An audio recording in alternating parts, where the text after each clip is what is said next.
Hi friends, Hindustan petroleum corporation limited HPCL நிறுவனம் வந்து பார்த்தீங்கன்னா அப்ரெண்டிஸ்ஷிப்கான நோட்டிஃபிகேஷன் வந்து வெளியிட்டிருக்காங்க. கம்ப்ளீட்டாக வந்து இன்ஜினியரிங் படிச்சவங்களுக்கு மட்டும்தான், சரிங்களா? ஸோ அதை பற்றின முக்கியமான விவரங்களை பார்க்கலாம்.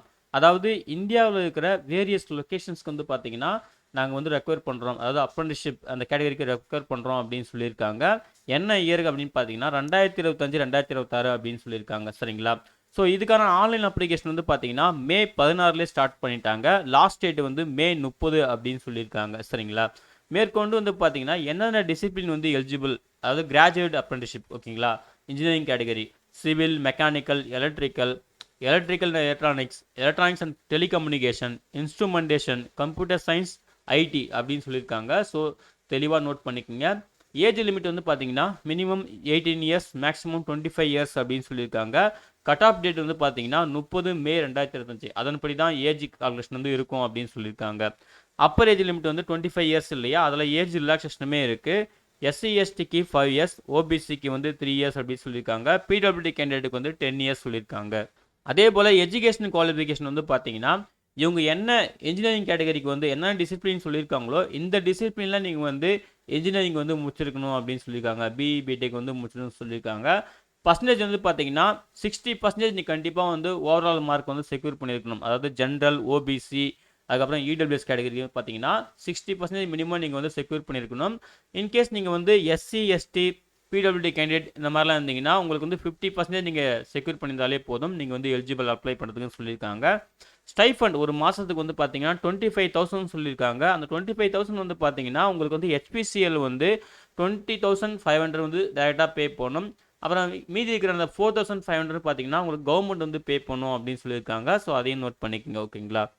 மேற்கொண்டு வந்து பார்த்தீங்கன்னா இதுக்கு இந்தியன் நேஷனல்ஸ், அதாவது இந்தியன் சிட்டிசன்ஸ் யார் வேணாலும் அப்ளை பண்ணலாம் அப்படின்னு சொல்லியிருக்காங்க. அப்ளை பண்ணுறதுக்கு முன்னாடி கண்டிப்பாக நீங்கள் வந்து பார்த்தீங்கன்னா நேட்ஸ் போர்ட்டலில் நேஷனல் அப்ரெண்டிஸ்ஷிப் ட்ரைனிங் வந்து நீங்கள் கண்டிப்பாக ரிஜிஸ்ட்ரேஷன் பண்ணியிருக்கணும், சரிங்களா? அதாவது நேட்ஸ் போர்ட்டலில் கண்டிப்பாக ரிஜிஸ்ட்ரேஷன் பண்ணியிருக்கணும். அதே போல் போட், அதாவது நேட்ஸ் அப்ரூவ் பண்ணுறாங்க பார்த்தீங்களா, போட், அதுக்கும் நீங்கள் கண்டிப்பாக வந்து ரிஜிஸ்ட்ரேஷன் பண்ணியிருக்கணும் அப்படின்னு சொல்லியிருக்காங்க. அப்படி பண்ணியிருந்தால் மட்டும் தான் அந்த கேண்டிடேட் மட்டும் தான் எலிஜிபிள் அப்படின்னு சொல்லியிருக்காங்க இந்த ஜாபுக்கு அப்ளை பண்ணுறதுக்கு, அதாவது அப்ரெண்டிஸ்ஷிப்க்கு அப்ளை பண்ணுறதுக்கு, ஓகேங்களா? ஸோ அதையும் வந்து என்ஷூர் பண்ணிக்கோங்க. ஸோ நேட்ஸ் 2.0, ஓகேங்களா? அதுக்கான லிங்க்குமே நான் தரேன். அதை செக் பண்ணிவிட்டு நீங்கள் கேண்டிடேட் ரிஜிஸ்ட்ரேஷன் பண்ணியிருக்கீங்களா, அப்ரூவ் ஆச்சான்னு தெளிவாக செக் பண்ணிக்கோங்க, ஓகேங்களா? அது ரொம்ப ரொம்ப முக்கியம். அதே போல் என்ன இயரில் வந்து நீங்கள் பாஸ் அவுட் ஆகிருக்கணும் அவங்க சொல்லியிருக்கிற அந்த பிரான்ச்சில், ஓகேங்களா? அதாவது நீங்கள் வந்து இன்ஜினியரிங் கிராஜுவேஷன் வந்து பார்த்தீங்கன்னா ஆஃப்டர், அதாவது 1 ஏப்ரல் 2022க்கு பிறகு வந்து பார்த்தீங்கன்னா நீங்கள் கிராஜுவேஷன் ஆகிருக்கணும். 1 ஏப்ரல் 2022க்கு பிறகு நீங்கள் கிராஜுவேஷன் ஆகிருக்கணும். 1 ஏப்ரல் 2022க்கு முன்னாடி நீங்கள் கிராஜுவேஷன் ஆகிருந்தீங்கன்னா நீங்கள் எலிஜிபிள் கிடையாது அப்படின்னு சொல்லியிருக்காங்க. ஸோ இந்த டேட்டுக்கு பிறகு வந்து கிராஜுவேஷன் ஆனாங்க மட்டும்தான் எலிஜிபிள் அப்படின்னு சொல்லியிருக்காங்க, சரிங்களா? அதையும் நோட் பண்ணிக்கோங்க. அப்புறம் வந்து பார்த்தீங்கன்னா எப்படி பர்சன்டேஜ் கால்குலேட் பண்ணணும், அதுக்கான கைட்லைன்ஸ் கொடுத்துருக்காங்க, அதையும் தெளிவாக செக் பண்ணிக்கோங்க. சப்போஸ் நீங்கள் வந்து எக்ஸ்பீரியன்ஸ்டாக இருந்தீங்கன்னா நீங்கள் வந்து நாட் எலிஜிபிள் சொல்லியிருக்காங்க, அதையும் நோட் பண்ணிக்கோங்க. ஒன்லி வந்து பார்த்தீங்கன்னா ஃப்ரெஷர் கேண்டிடேட் மட்டும் தான் ரெக்வயர் பண்ணுறாங்க, ஓகேங்களா? அப்ரெண்டிஸ்ஷிப் வந்து ஃப்ரெஷர் கேண்டிடேட் மட்டும் தான் ரெக்வயர் பண்ணுறாங்க.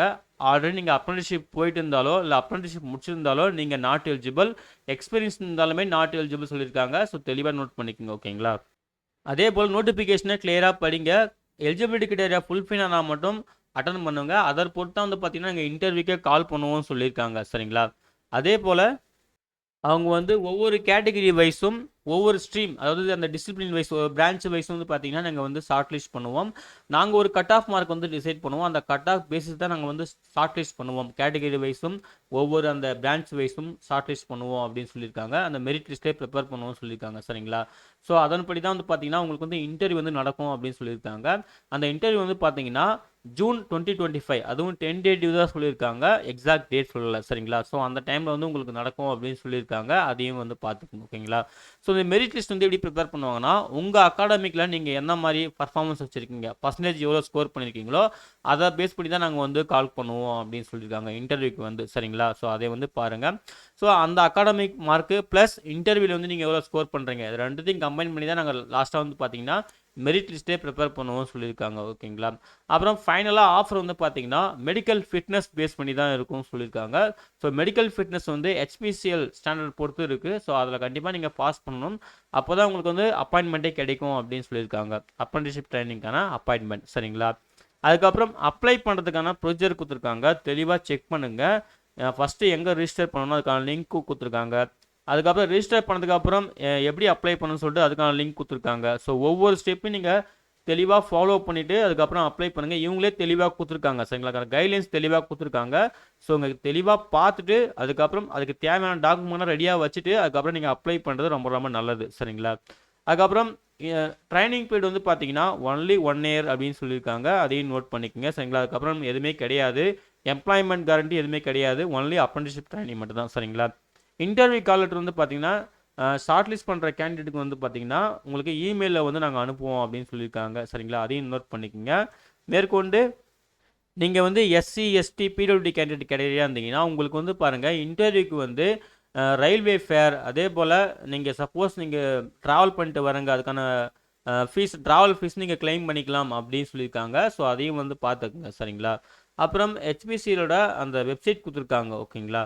அதாவது ட்ராவல் அலோவன்ஸ் வந்து கிளைம் பண்ணுறதுக்கான ஃபார்முக்கான அந்த லிங்க்குமே கொடுத்துருக்காங்க, அதையுமே நீங்கள் யூஸ் பண்ணிக்கலாம் ஓகேங்களா.